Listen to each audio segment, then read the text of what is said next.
I'm starting record. Hi, I'm Rowan Two Sisters. I'm an urban curandera here in Houston, Texas. And today we're going to talk about this is my open hours for an urban curandera. And I invite you to share or ask me a question or do whatever.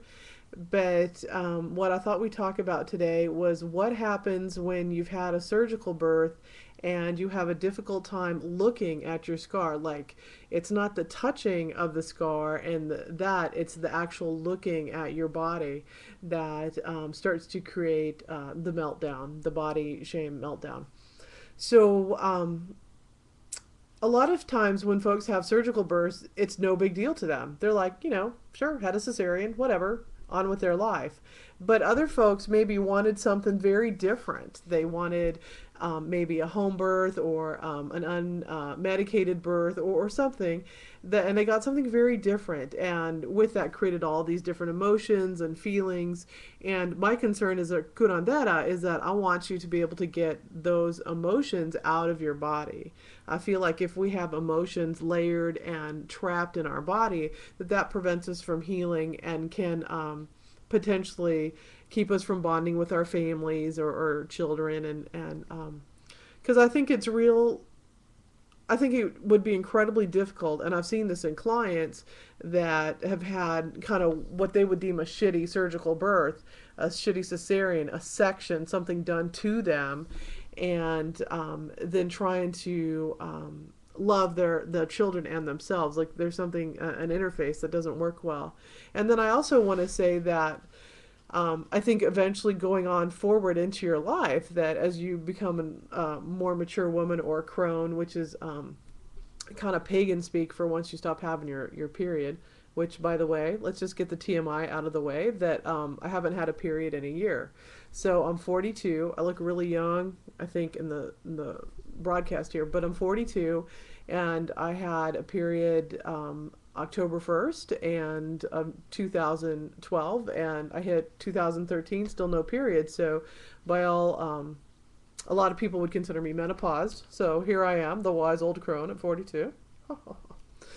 um, but what I was getting to say is that I've been doing body work for 20 years since I was 21. And I've worked, been to the farm and studied there and studied other places.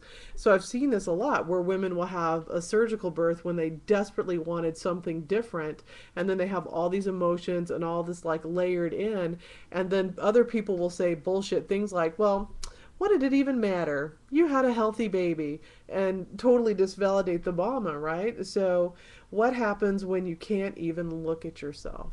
Okay. Um, I wanted to say that one of the best things that I've done for myself in the last, I don't know, and I'm pretty rigorous on my personal development, that I started reading this book and I'm taking a course. I'm going to reach for it here with my new best friend. You know, the kind of best friend that doesn't know they're your best friend. Did you know my best friend, Brene Brown, wrote this book, The Gifts of Imperfection? Okay. And one thing, I'm actually taking the Oprah course right now that's doing art journaling. Let me see if I can find my journal. It was here somewhere. Oh, here it is. And so I'm doing a lot of art journaling where look familiar? Where I'm doing work around shame and guilt, right? And one of the things I learned is that guilt is an emotion we have around a specific instance, and shame is something we internalize. And I think over around something, like instead of like, oh, I feel guilty about a situation, I turn into this shitty, horrible person that I hate myself and this type of thing. So I'm thinking that the woman who sent me the note about not even being able to look at herself is just overcome by shame, where, and I actually know her story. She was a client of mine, and she was a massage client, not a doula client, but that she really ran out of options. One of her twins was transverse, and she was pregnant with twins, and she desperately did not want a hospital birth, and that's exactly what she got, and she got a surgical birth. And I don't know that she had a lot of options in that. Um, and you know what? Fuck it. What if she did have lots of options and she had a surgical birth and that's where she's at? maybe it's not the situation, but it's the feeling of shame that she has around it and her sense of body, total body failure, as opposed to guilt. So maybe there's certain situations where she could have made a different choice. I don't think so. But that would be the guilt piece. The shame is when she totally internalizes it and talks to herself so, negatively and can't even look at her own body.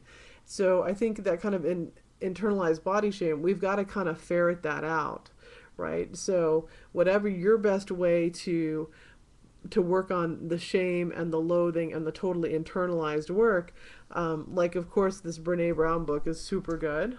My friend Brene. I also want to encourage any type of artwork. I want to encourage talking. I want to even encourage maybe feeling it until you can look at it, right? Because we've got to start pulling that energy in there, out of there. As long as it's all caught up and encapsulated, nothing's going to get better. We've got to somehow be brave enough to start doing the work, to start creating some movement and some ease and start teasing things apart so that way there's a way to really kind of start opening up those emotions and those blocked emotions. Because I'm here to tell you, in my belief system, if you keep a bunch of blocked emotions and can't even look at yourself, that at some point something's going to give. All that energy, we got to do somewhere, do something with it. I'm a big fan of Martina McBride. I know, closet kicker. And Martina McBride says, you got to do something with all this pain, and love's the only house big enough for all the pain in the world, right? And so we've got to get our hands dirty, which I think is a metaphor where we've got to really start looking at ourselves and start being brave and start being encouraged and start talking to ourselves when we get in that shame cycle, that we've got to start talking to ourselves like we would to our kids or our own best friend, as opposed to, you loser, you're such a loser, look at that body, it's hideous. If you start saying, oh, okay, well, that was really rough. Okay, that was a shitty situation I was in.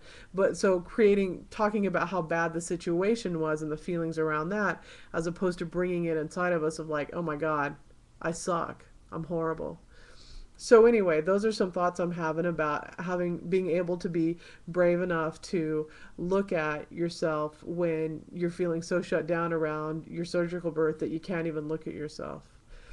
And the other thing is, come see me or come get a good friend and have them look at it with you, and you can kind of use them as a litmus of like, well, right now I'd be saying this to myself about my body, where your own friends would be like, oh my God, no, I don't see that at all, right? And that can kind of let you know exactly, oh, okay, I'm really off the mark here, and being so shame based about my body, right?